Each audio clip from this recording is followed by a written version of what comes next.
نحمدہ و نصلی و نسلم علی رسولہ الکریم اما بعد فاعوذ باللہ من الشیطان الرجیم بسم اللہ الرحمن الرحیم۔ سیرت مصطفیٰ کا ہم جو ہے کورس کو ہم کر رہے تھے، جس کے اندر موضوع نمبر 11 تک ہم پہنچے ہیں۔ پیچھے 10 موضوعات آپ کے ساتھ ڈسکس کر چکے ہیں، آج تیسری نشست ہے جس کے اندر ہم مزید 5 موضوعات کو ڈسکس کریں گے۔ یہ سلسلہ جو ہے بیسیکلی سیرت مصطفیٰ صلی اللہ علیہ وسلم کا جو ہے 100 موضوعات پر مشتمل ہے، جس میں ہر نشست میں 5 موضوعات ڈسکس کیے جائیں گے۔ آج موضوع نمبر 11 سے آگے ہم پڑھیں گے۔ موضوع نمبر 11 کے اندر مکہ واپسی اور آپ صلی اللہ علیہ وسلم کی پرورش کا تذکرہ ہے۔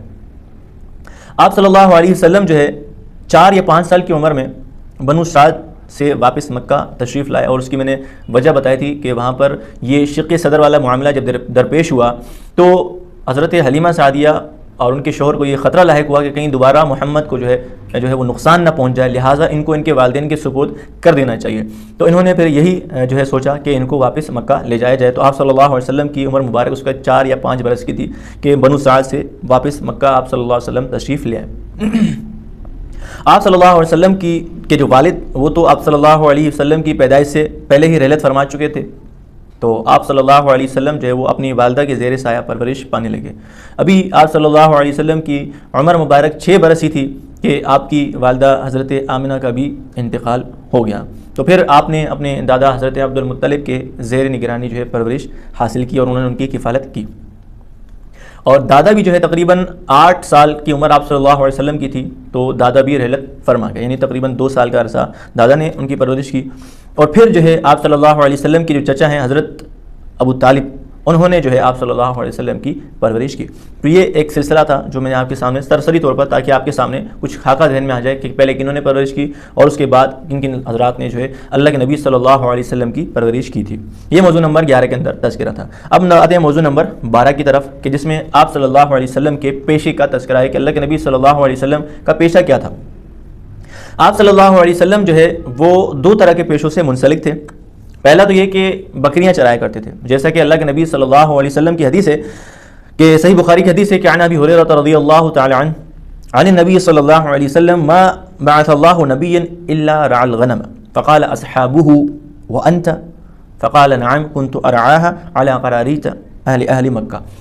اس حدیث کے اندر اللہ کے نبی صلی اللہ علیہ وسلم بیان فرماتے ہیں، ابو ہریرہ سے روایت ہے کہ اللہ کے نبی صلی اللہ علیہ وسلم فرماتے ہیں کہ اللہ تعالیٰ نے کسی بھی نبی کو بھیجا تو اس سے بکریاں چروائی ہیں۔ تو صحابہ رضوان اللہ اجمعین نے اللہ کے نبی صلی اللہ علیہ وسلم سے عرض کیا، یا رسول اللہ کہ آپ سے بھی بکریاں چروائی ہیں؟ تو اللہ کے نبی صلی اللہ علیہ وسلم نے فرمایا جی میں بھی بکریاں چرایا کرتا تھا، اور کچھ قیرات کے عوض میں اہل مکہ کی میں بھی بکریاں چرایا کرتا تھا۔ اور بکریاں چرانے کے متعلق جو ہے علماء تفسیر جو ہیں، علماء سیر جو ہیں، سیرت نگار جو ہے وہ لکھتے ہیں کہ جو بکریاں چرانے کی جو حکمت تھی وہ یہ تھی کہ بکریاں چرانے سے انسان کے اندر صبر آتا ہے۔ آپ دیکھیں گے کہ بکریوں کے چرواہے جو ہیں جب بکریوں کو جو ریوڑ لے کر جا رہے ہوتے ہیں تو ایک بکری کو جو ہے اپنے ریوڑ کے ساتھ شامل کرتے ہیں، تو دوسری بکری جو ہے ریوڑ کو چھوڑ کر دوسری طرف نکل جاتی ہے، پھر اس کو پکڑتے ہیں تو دوبارہ کوئی دوسری بکری جو ہے وہ دوسری طرف نکل جاتی ہے۔ تو اس طرح بار بار اس طرح جو مشقت آتی رہتی ہے پہ در پہ، تو اس پر بندے کو صبر آتا ہے۔ تو اس وجہ سے جو ہے یہ ان حضرات نے جو ہے اس کی حکمت بیان فرمائی ہے۔ باقی اس کی اصل حکمت وہ اللہ ہی خود بہتر جانتے ہیں۔ اور دوسرا جو ہے اللہ کے نبی صلی اللہ علیہ وسلم جو ہے وہ تجارت کے پیشے سے منسلک تھے۔ آپ صلی اللہ علیہ وآلہ وسلم جو ہے اس پیشے میں انتہائی امانت دار اور اچھے اخلاق پر جو ہے فائز تھے، جیسا کہ حضرت صاحب جو ہے اس کی گواہی دیتے ہیں کہ عن الصائب قال للنبی صلی اللہ علیہ وسلم كنت شریک فی الجاہلیہ فکنت خیر الشریک لا تدارینی ولا تمارینی، یہ سنن ابن ماجہ کی حدیث ہے۔ اور پھر حضرت خدیجہ رضی اللہ تعالیٰ عنہا کے جو غلام ہیں میسرہ، انہوں نے بھی سفر تجارت سے واپسی پر جو ہے حضرت خدیجہ رضی اللہ تعالیٰ عنہ کو اس چیز کا تذکرہ فرمایا اور گواہی دی کہ یہ جو محمد ہیں یہ بہت امانت دار اور دیانتدار شخص ہیں۔ اب اس کے اندر کیا حکمت تھی تجارت کروانے کی؟ تو اس کے متعلق بھی علماء سیر جو ہے وہ لکھتے ہیں کہ اس میں حکمت یہ تھی کہ اللہ کے نبی صلی اللہ علیہ وسلم جو اس وقت کی جو مارکیٹ ہے ان کے جو اصول چل رہے تھے ان کو اچھے طریقے سے سمجھ سکے، تاکہ ان اصولوں کی اچھے سے درستگی کی جا سکے، ان میں رہنمائی ان کو دی جا سکے۔ اگر کوئی اصول غلط ہے، شریعت کے خلاف ہے، تو ان کو شریعت کے مطابق ان کو جو ہے رہنمائی دی جا سکے۔ یہ تھا موضوع نمبر 12۔ موضوع نمبر 13 کی طرف آتے ہیں۔ آپ علیہ الصلوۃ والسلام قبل از نبوت جو ہے کون سے سفر کیے تھے؟ تو آپ نے اللہ کے نبی صلی اللہ علیہ وسلم نے جو ہے مختلف جگہوں کا سفر کیا۔ بعض سیرت نگاروں نے جو ہے کہ نزدیک جو 12 سال کی عمر میں اللہ کے نبی صلی اللہ علیہ وسلم نے جو اپنے چچا ابو طالب کے ساتھ شام کے تجارتی سفر کیا، پہلا سفر تو یہ تھا. اور دوسرا جو ہے آپ نے بڑا مشہور سفر ہے، 25 سال کی عمر میں حضرت خدیجہ رضی اللہ تعالی عنہ کے جو غلام ہیں میسرہ، ان کے ساتھ شام کی طرف جو ہے سفر کیا، اور اسی طرح دیگر مختلف علاقوں کے بھی عرب کے ان کے ساتھ سفر کیا. اور یہی سفر جو ہے آپ علیہ الصلوۃ والسلام کا جو ہے یعنی جو میسرہ جو حضرت خدیجہ کے غلام تھے ان کے ساتھ جو سفر کیا، یہی سفر حضرت خدیجہ سے نکاح کا سبب بھی بنا. پھر موضوع نمبر 14 کے اندر آتے ہیں کہ جس کے اندر حرب الفجار اس کا تذکرہ ہے. حرب کہتے ہیں جنگ کو، الفجار چونکہ یہ مبارک مہینوں کے اندر ہوئی تھی تو اس وجہ سے اس کو حرب الفجار کہا جاتا ہے. جب آپ صلی اللہ علیہ وسلم کی عمر مبارک 15 برس تھی تو بنو کنانہ اور قیس کے درمیان جو ہے جنگ ہوئی. قریش چونکہ بنو کنانہ کے جو ہے وہ حلیف تھے اور تو وہ بھی اس جنگ کے اندر شریک ہوئے. اور حرب فجار کا سبب اور اس کی وجہ تسمیہ میں آپ کے سامنے رکھ دیتا ہوں. اس کا سبب یہ بنا کہ براز نامی جو بنو کنانہ کے ایک شخص ہے، اس نے کیا کیا، قیس عیلان کے 3 آدمیوں کو قتل کر دیا تھا. تو اس کی خبر جب اوقاس پہنچی تو فریقین اٹھے اور ان کے درمیان جو ہے جنگ چھڑ گئی.